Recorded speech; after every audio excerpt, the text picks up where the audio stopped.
Hello, my most amazing artists. Welcome back.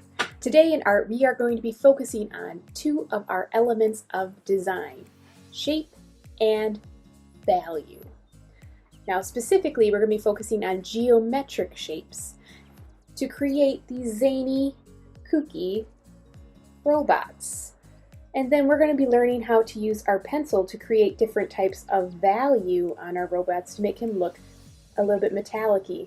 And value is that lightness or darkness of a color. So before we can get started today, you need to gather up a couple of supplies. You will need paper, a pencil, and something to color with. Go ahead and gather up your supplies, and I'll see you in a moment. Before we get started drawing our robots, let's chat about shapes, specifically geometric shapes. Geometric shapes come from geometry, which is the math of shapes.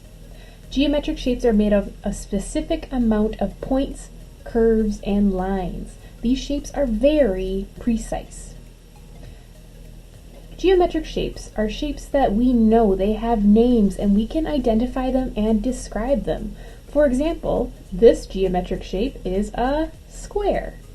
I know it's a square because it has 4 sides and 4 corners.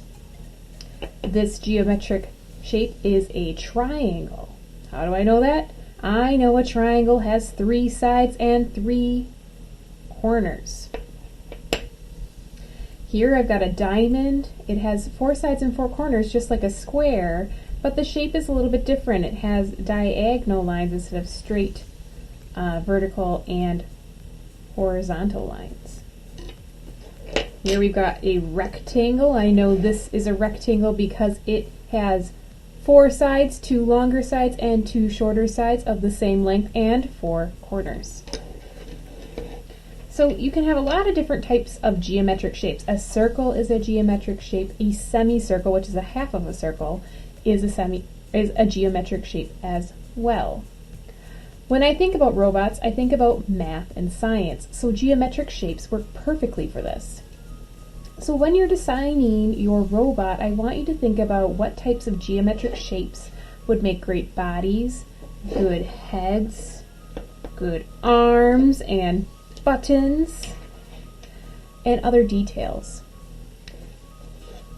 So I'm going to start designing my robot, and I have handy this How to Draw Robots idea sheet. And if you're looking for some extra inspiration, this is attached to my Google Classroom. So if you want to look at some other ideas of how to make your robots, this is there. But of course, you don't need this. You can come up with ideas from your own head. All right, so I'm just using a regular piece of computer paper, and I'm going to start with a pencil. And I'm going to fit an entire body of a robot on here, so I have to think about sections. My head's got to fit up here. If I'm going to have antennas, I might need to leave extra room. I've got to have room for the body, the legs, and the arms. So I'm going to go through and think about what I want to start with for a head. And so you can see on here I've got all these different head shapes. You can use one of these if you want to, or you can use a different shape. I'm thinking about, you guys probably don't even know who this is, the robot from the Jetsons. I'm going to do a rectangle head. And then I'm going to add some details coming off of this head. So I'm going to give some kind of rectangular sides here, and off of that I'm going to draw triangles with little circles at the end.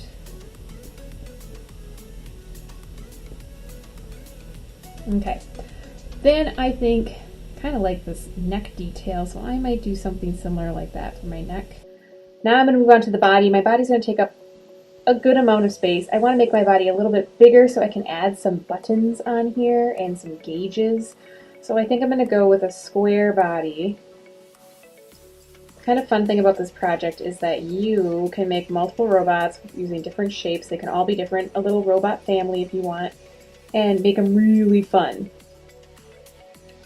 I'm going to come back and do my gauges. Let's see, I'm going to do an arm here. So now I'm doing kind of a semicircle shape. This is not quite geometric, but I'm going to fill it in with lines, make it look a little more robot-y. And he is going to have pincher hands. I'm making semicircle hands. I want to do something crazy. Maybe I'm going to have my robot be on some type of wheel. It's going to be wheeling around. How am I going to draw that? Let's see. Maybe it's like those little scooter boards you guys go around on, the hoverboards.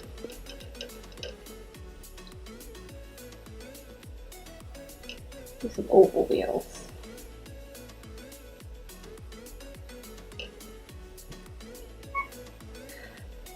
Alright, now back to the face. I think do a big long rectangle mouth, goes all the way across. He's going to have a zigzaggy line.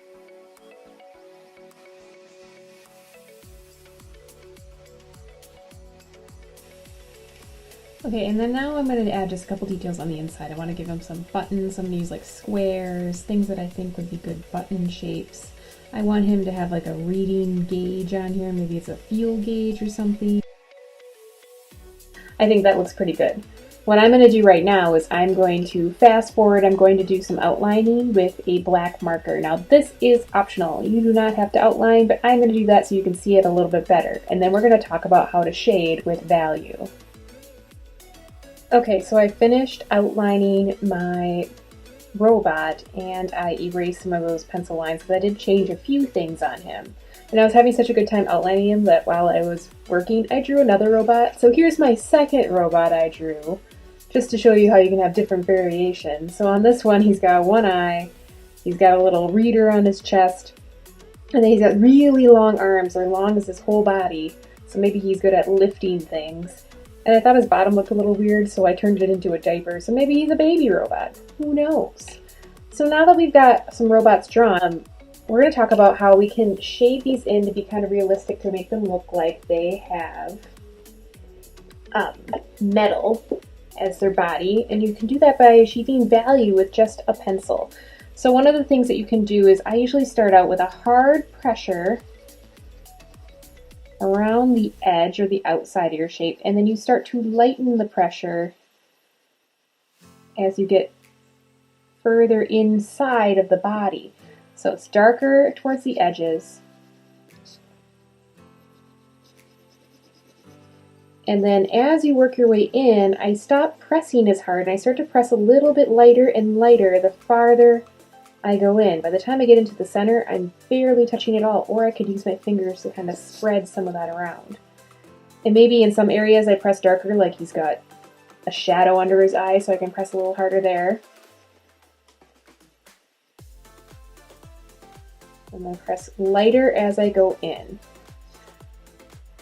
So here I'm going to do kind of hard on the outsides, lighter value on the inside.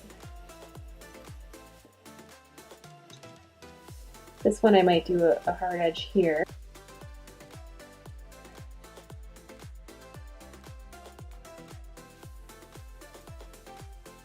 Really, the trick to achieving that look of metal is with value. And it's so easy to achieve value with just a regular pencil by just pressing harder and lighter in other areas. So that dark edge and a light center, that definitely makes it look a little more robot-y. I'm going to work on my robot adding value to the whole body, except for maybe where some of these gauges are. And then we'll talk about adding the background and color. Okay, so I'm still working on my robot adding the value, but another thing you could do if you're worried about starting out too dark is you could go in and color the whole part with a very light value, pressing lightly with your pencil first and fill it all in with a light value. And then you can go back in and add touches of dark. So for example, in some areas, I didn't decide to do dark on all the edges. I only did it on one side here and had a light half to the other. So I just colored in my arm all with one light value. So I'm thinking maybe there's a shadow on the bottom of his arms. I'm just going to do a dark shadow just on the bottom. and maybe in a couple of spots next to the little lines I made, just to emphasize those a little bit. Okay, so I could do the same thing on this arm, thinking about where my shadows would be. If my light was coming from up at the top, my shadow would be under the arm. So I'm going to go through and do a light value with my pencil, pressing lightly, and then adding a darker value around about half of the arm on the inside part of my arm. I think that does help kind of make it look a little bit more shiny. Okay, so this guy's done. I'm actually going to go and color this one too, so I'll be back in just a minute. Alright, so I have finished my value on my robots by using just a pencil and different levels of pressure. So now that that's done, you can use whatever coloring materials you have on hand to color in any gauges that you left empty and to fill in the background. I'm going to be using marker because I want to show you a fun way you can make your robot look electrified and popping out from your background. So I'm going to be just using regular washable Crayola markers, and I'm going to start by filling in some of the gauges and then doing some minimal lines like zigzag lines or curvy lines or outlining around my robots in the background. So I'm going to do that really quick.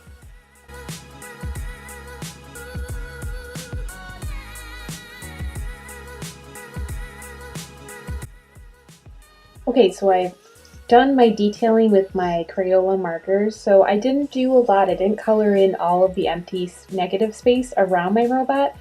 On this one, I just did a little bit of outlining around the edge of the paper and the edge of my robot, and I colored in his eyes and gauges. And on this one, I decided to do more of a pattern. I did yellow and blue pattern zigzag around his body, kind of making him look electrified, and I colored in his gauges as well.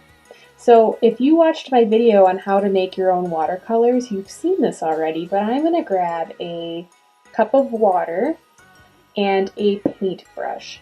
And I'm going to try to make a cool effect by spreading the ink in my markers around my paper and filling in that white negative space that's left with the ink from the marker. So you just need to get your paintbrush wet and try to spread it around. Now remember, if you do not have any markers at home, you want to try using a different material, you can. And this might not even work with the type of paper you're using. Mine is working very slowly, so maybe I want to use more marker. I'm going to speed this up.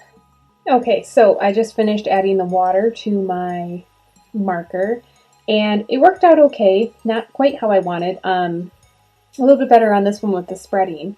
Remember, if you don't have a paintbrush, you can use your finger. On this one, I did go back and I added a little bit more marker around the edges because it wasn't quite bleeding enough, so maybe a little bit of a thicker edge around the outside of your robot and the paper. Now remember, you can use whatever materials you want, and you can do so many different variations of robots using geometric shapes, and you can experiment a lot with value pressing with your pencil. Alright, I hope you have fun today creating crazy zany robots, using your geometric shapes and experimenting with value with that pencil.